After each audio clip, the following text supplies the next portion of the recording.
जय श्री राम। आज मैं आप सबको रामचरितमानस जो तुलसीदास जी कृत ग्रंथ हैं, रामचरितमानस के अरण्यकांड की कथाओं का मैं पाठ करने जा रहा हूँ।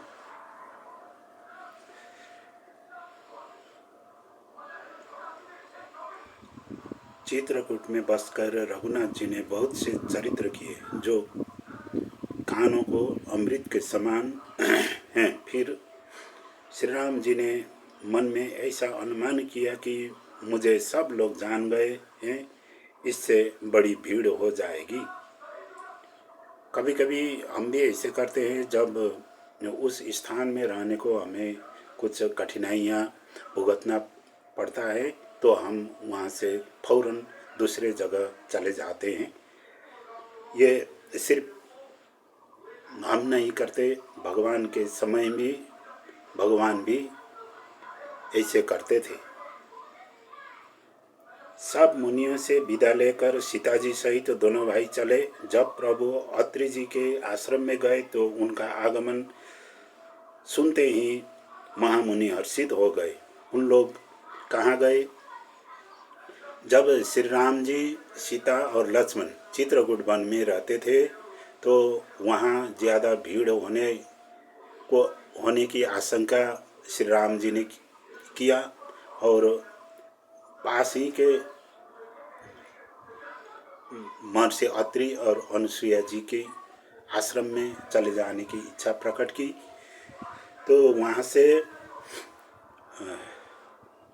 दोनों भाई और सीता जी अत्रि और अनुसुईया जी के आश्रम में चले गए। तो जब आश्रम में चले गए, आश्रम में पहुँचते ही महामुनि महर्षि अत्रि बहुत हर्षित हो गए, क्योंकि स्वयं भगवान पुरुषोत्तम श्री रामचंद्र जी उनके आश्रम में पधार रहे हैं। तो इससे ज़्यादा खुशी और क्या हो सकता है। शरीर पुलकित हो गया। अत्रि जी उठकर दौड़े। उन्हें दौड़े आते देखकर श्री राम जी और भी शीघ्रता से चले आए। दंडवत करते हुए श्री राम जी को मुनि ने हृदय से लगा लिया और प्रेमाश्रुओं के जल से दोनों जनों को नहला दिया। वह समय, वह मुहूर्त इतनी आनंद की थी कि सभियों की आंखों से आंसू बहने लगे। आंसू इतने बहने लगे कि जैसे कि हम नहा लेते हैं। तो आश्रम में पहुंचते ही महर्षि अत्रि ने श्री राम जी को अंकमाल किया और आश्रम में बैठा लिए। श्री राम जी की छवि देखकर मुनि के नेत्र शीतल हो गए। तब वे उनको आदरपूर्वक अपने आश्रम में ले आए। पूजन करके सुंदर वचन कहकर मुनि ने मूल और फल दिए जो प्रभु के मन को बहुत रुचे। वहाँ पर महर्षि अत्रि ने आगंतुक मेहमानों को मिष्टान्न आदि से भोजन करवाए और अतिथिगण भी अपनी रुचि की फलों को पाकर अत्यंत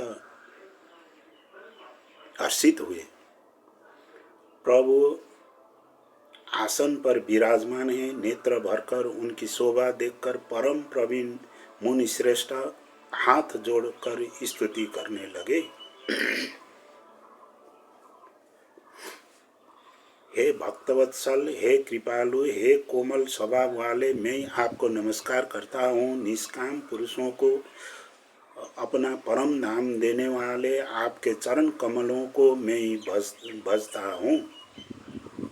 तो दोनों तरफ से भगवान श्री राम जी ने भी और गुरु महर्षि अत्रि ने भी आपस में जो प्रेम बांटे, उसके बाद महर्षि अत्रि ने सुंदर छंद में स्तुति करने लगे और भगवान ध्यानमग्न होकर ऋषि अत्रि जी ने जो स्तुति कर रहे हैं वो ध्यानमग्न होकर सुनने लगे। तो महर्षि अत्रि ने किस तरह का स्तुति किया उसको भी हम कुछ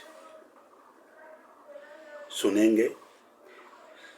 महर्षि अत्रि ने सुंदर छंदों में कहने लगे, आप नितांत सुंदर श्याम संसार रूपी समुद्र को मथने के लिए मंदराचल रूप फूले हुए कमल के समान नेत्र वाले और मद आदि दोषों से छुड़ाने वाले हैं।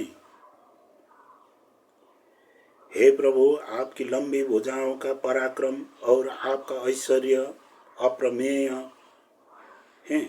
आप तरकस और धनुष बाण धारण करने वाले तीनों लोकों के स्वामी हैं। सूर्य वंश के भूषण महादेव जी के धनुष को तोड़ने वाले, मुनिराजों और संतों को आनंद देने वाले तथा देवताओं के शत्रु असुरों के समूह का नाश करने वाले हैं। भगवान श्री राम सूर्यवंशी है।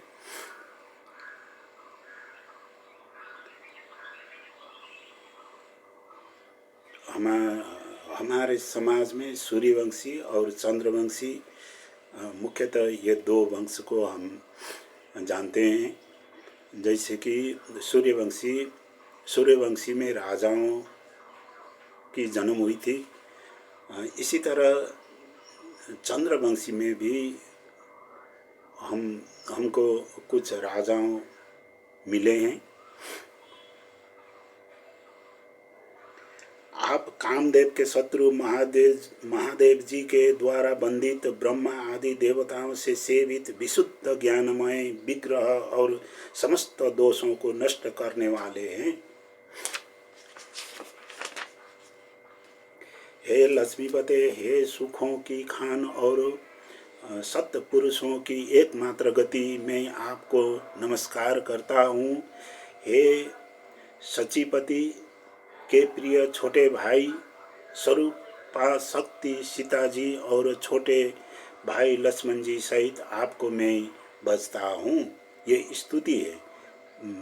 महर्षि अत्रि अपने आश्रम में आए हुए पुरुषोत्तम भगवान अतिथि के रूप में विराजमान हैं, तो उनको स्तुति कर रहे हैं।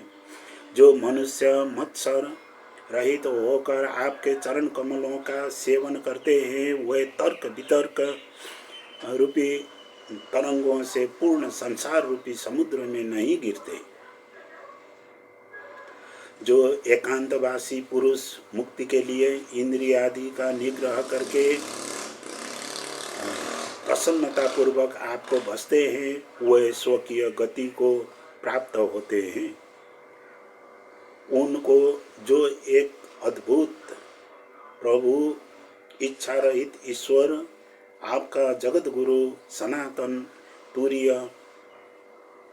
और केवल हैं, जो भाव प्रिय कुयोगियों के लिए अत्यंत दुर्लभ, अपने भक्ति के लिए कल्प वृक्ष सम और सदा सुख पूर्वक सेवन करने योग्य है, मैं निरंतर बसता हूँ। हे अनुपम सुंदर, हे पृथ्वीपति, हे जानकीनाथ, मैं आपको प्रणाम करता हूँ। मुझ पर प्रसन्न होइए। हे, मैं आपको नमस्कार करता हूँ। मुझे अपने चरण कमलों की भक्ति दीजिए। जो मनुष्य इस स्तुति को आदर पूर्वक पढ़ते हैं, वह आपको भक्ति से युक्त होकर आपके परम पदों को प्राप्त होते हैं, इसमें संदेह नहीं है। कोई भी भगवान की स्तुति हो तो हमें ध्यानपूर्वक भगवान की उसको कंठ कर भगवान को समर्पित करना है। इससे हमारी कल्याण होगी।